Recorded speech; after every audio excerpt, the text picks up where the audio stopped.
என்னோட பேர் மணிகண்டன். நான் இந்த ஃபீல்டில் சுமாராக ஒரு 14 வருஷமாக இருக்கேன். இந்த ஃபீல்டு வந்து பார்த்தீங்கன்னா, எனக்கு நம்ம ஜீன் அதாவது ஃபேமிலி ரிலேட்டிவான நம்மளோட ஒர்க் இது. முடி திருத்துவதுன்றது. அப்பா, தாத்தா எல்லாரும் இந்த ஃபீல்டில் தான் இருக்கோம்.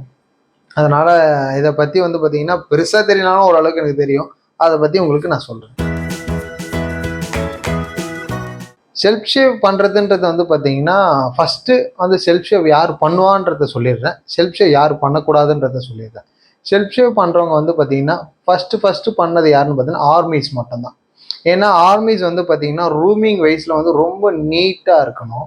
அவங்க வந்து பார்த்தீங்கன்னா 100% வந்து பார்த்தீங்கன்னா பிஎட், அதாவது அந்த ஒரு குட்டி முடி கூட அவங்க வச்சிருக்கக்கூடாது. நீட்டாக இருக்கணும். ஓகேங்களா? அந்த நீட்டாக இருக்கணுன்றதுக்கோசம் செல்ஃப் ஷேவ் பண்ண ஆரம்பித்தாங்க. அது நாள அடைவில் வந்து பார்த்தீங்கன்னா, சரிசமமான மக்களும் வந்து பார்த்தோன்னா பண்ண ஆரம்பிச்சிட்டாங்க. ஆனால் என்னை பொறுத்த வரைக்கும் செல்ஃப் ஷேவ் பண்ணுறதுன்றது வந்து பார்த்தீங்கன்னா, அவாய்ட் பண்ணணும். ஏன் அவாய்ட் பண்ணணும்னு பார்த்தீங்கன்னா, நீங்கள் அந்த ஹேர் க்ரோத் தெரியாமல் நீங்கள் மண்ணு போட்டு, அதாவது நம்ம தமிழில் சொன்னால் பருக்கு பருக்குன்னு வந்து வலிப்பாங்கன்னு சொல்லுவாங்க, பார்த்துருக்கீங்களா? அதே மாதிரி தான் போட்டு எல்லாரும் வலிக்கிறாங்க. அது செல்ஃப் ஷேவ் பண்ணுறதுக்கு வந்து பார்த்தீங்கன்னா, ஃபஸ்ட்டு வந்து பார்த்தீங்கன்னா, நல்லா வாட்டர் அப்ளிகேஷன் பண்ணணும். வாட்டர் அப்ளிகேஷன் பண்ணிவிட்டு அந்த ஃபோம் அப்ளிகேஷன் பண்ணணும். ஃபோம் அப்ளிகேஷன் பண்ணிவிட்டு ஹேரோட ரூட் எந்த ஸ்டேஜ் இருக்கோ அந்த ஸ்டேஜில் இருந்து தான் பண்ணணும். அதுதான் பெஸ்ட்டு. சில பேர் இந்த ஆப்போசிட் போடணும் அப்படின்வாங்க. அதெல்லாம் வந்து பார்த்தீங்கன்னா, நாளடைவில் வந்து பார்த்தீங்கன்னா ஸ்கின் வந்து ரொம்ப ரஃப் ஆகக்கூடிய வாய்ப்புகள் அதிகமாகவே இருக்குது. ஃபஸ்ட்டு நம்மளுக்கு எந்த அளவுக்கு நீடுன்றதை ஃபஸ்ட்டு தான் பார்க்கணும். டெய்லி பண்ணுறோமா இல்லை வீக்லி ஒன்ஸ் பண்ணுறோமான்றதோட நம்மளுக்கு நீடா.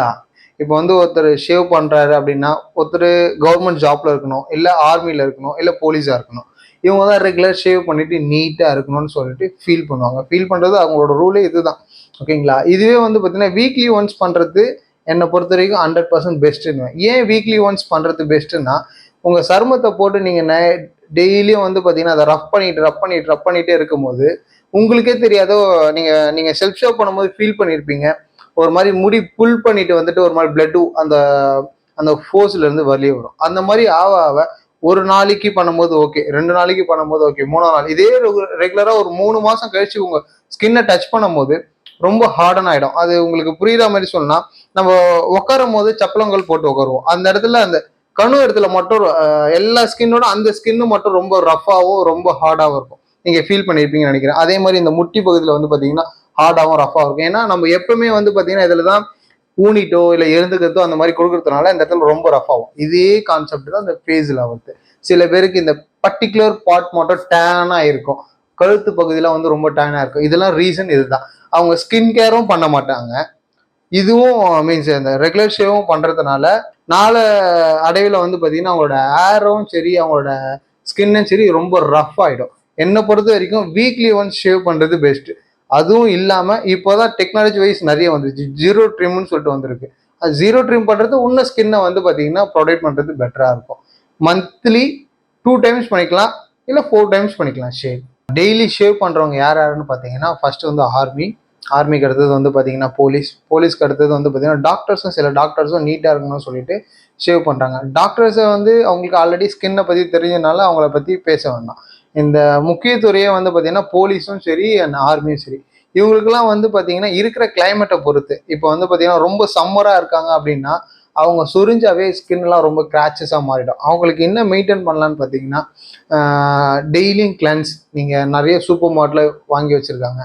டெய்லியும் டியூட்டியை முடிச்சுட்டு வெளியே வந்தவொடனே அந்த கிளென்ஸ் போட்டு லைட்டாக ஒரு மசாஜ் கொடுத்துட்டு லைட்டாக ஒரு டோனரோ இல்லை வந்து பார்த்தீங்கன்னா ரோஸ் வாட்டர்னு சொல்லிட்டு பியூர் நாட்டு மருந்து கடையெல்லாம் இருக்கும், அதெல்லாம் கொஞ்சம் அப்ளிகேஷன் பண்ணும்போது டீஹைட்ரேட்ல இருந்து ப்ரொடெக்ட் பண்ணிக்கலாம். அதாவது உங்கள் ஸ்கின்னை வந்து நியூட்ரல் பண்ணியே வச்சிருக்கிறதுனால கொஞ்சம் ப்ரொடெக்ட் பண்ணிக்கலாம். இதனால 100% க்யூர் ஆகுமான்னு பார்த்தோன்னா க்யூர் ஆகவே ஆகாது. நம்ம தப்பு பண்ணிட்டு சொல்யூஷன் கேட்கணும் அப்படின்னு கேட்டிங்கன்னா முடியாது. அதுக்கு வாய்ப்பே இல்லை. தப்பு தான். ஓகேங்களா? அதுக்கு பதில் ப்ராப்ளத்தை இன்க்ரீஸ் ஆக்காமல் ஒரு 50% வந்து பார்த்தீங்கன்னா சேவ் பண்ணிக்கலாம். அந்த 50% சேவ் பண்ணுறது தான் இந்த ஐடியா. ஸ்கின் கேர் வந்து பார்த்தீங்கன்னா மந்த்லி ஒன்ஸ் ஒரு ஃபேஷியல் பண்ணலாம்.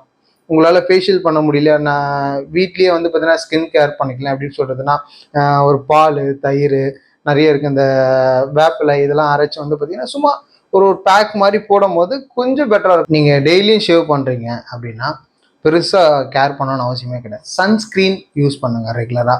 சன்ஸ்க்ரீன் யூஸ் பண்ணுறதுனால யூவி ப்ராடக்ட் வந்து நம்மளுக்கு கொஞ்சம் தடுக்க ஆரம்பிக்கும். எப்படி சொல்கிறதுனா, டைரெக்டாக சன்லைட் படும்போது நீங்கள் க்ளீனாக வச்சுருப்பீங்க உங்கள் சருமத்தை. அந்த சருமம் வந்து பார்த்தீங்கன்னா ஆல்ரெடி ரொம்ப பிளேட் பட்டு ரொம்ப சென்சிட்டிவ் ஆகிடும். அந்த சென்சிட்டிவ் கூட வந்து பார்த்தீங்கன்னா ஹீட் படும்போது அந்த இடத்துல பர்டிகுலர் டேன் ஆகும். உங்களுக்கு வந்து பார்த்தீங்கன்னா ஒரு மாதிரி பிளட் சர்க்குலேஷன் இல்லாத போது ஒரு இச்சிங் வரும். இச்சிங் வரும்போது உங்களுக்கு வந்து பார்த்தீங்கன்னா ப்ராப்ளமே ஸ்கின் ப்ராப்ளம் நிறைய வரும். இதுக்கு நீங்கள் என்ன பண்ணணும்னு பார்த்தீங்கன்னா, டெய்லியும் வந்து பார்த்தீங்கன்னா பால், அந்த பசும் பாலாக இருந்தால் நல்லாயிருக்கும். அந்த பசும் பால் எடுத்து சும்மா ஸ்கின்னுக்கு மேலே ஒரு கையில் டிப் பண்ணிவிட்டு ஒரு சும்மா ஒரு லைன் மட்டும் கொடுக்கும்போது உங்களுக்கு பெட்டராக இருக்கும். ஏன் பால் பெட்டர்னு பார்த்தீங்கன்னா, பால் வந்து one of the protein. Second thing வந்து பார்த்தீங்கன்னா, பாலில் வந்து பார்த்தீங்கன்னா ஹீலோட தன்மை வந்து அதிகம். அதாவது உங்களுக்கு எப்படி சொன்னால், அடிபட்டுடுச்சுனாலோ இல்லை இதெல்லாம் பண்ணும்போது ஹீலோட தன்மை வந்து அதிகமாக இருக்கும். பியூர் கோகோனட் ஆயில் வந்து பார்த்தீங்கன்னா ரொம்ப ரொம்ப நல்லது. நம்ம எப்படி சொல்கிறதுனா, நம்ம அந்த காலத்துலேருந்து இந்த காலத்து வரைக்கும் நம்ம கோகோனட் யூஸ் பண்ணிட்டு இருக்கோம். கோகோனட் அதிகமாக வந்து நம்ம வீட்டில் எல்லாரும் கொடுப்பாங்கன்னு பார்த்தீங்கன்னா, அடிபட்டுட்டா கீழே வந்து சராய்ச்சிட்டு ஆயிட்டாலும் மேலே வந்து கோகோனட் ஆயிலையும் உங்களுக்கு வந்து பார்த்தீங்கன்னா ப்ளஸ் அந்த மஞ்சளையும் வந்து குழச்சி உங்களுக்கு அப்ளை பண்ணுவாங்க. இது அப்ளை பண்ணும்போது என்ன ஆகும்னு பார்த்தீங்கன்னா, டைரெக்டாக ஆன்டிபயோட்டிக்கோட பெனிஃபிட் உங்களுக்கு கிடைக்கும். ஸ்கின்னை வந்து கொஞ்சம் செக்யூர் பண்ணிக்கலாம். இப்போ வந்து பார்த்தீங்கன்னா நம்ம இளைஞர்களுக்கு வந்து பார்த்தீங்கன்னா தாடின்றது ரொம்ப கிரேஸாக இருக்குது. அதாவது தாடி வைக்கணும், எனக்கு வேணுன்றாங்க. நல்ல விஷயம். ஆனால் வந்து பார்த்தீங்கன்னா தாடி சில பேருக்கு நல்லா வளரும், சில பேருக்கு நல்லா வளராது. இதோட பெனிஃபிட் என்னன்றதை நான் சொல்கிறேன். அதே மாதிரி ஏன் வளரல, ஏன் வளருதுன்றதை சொல்லிடுறேன்.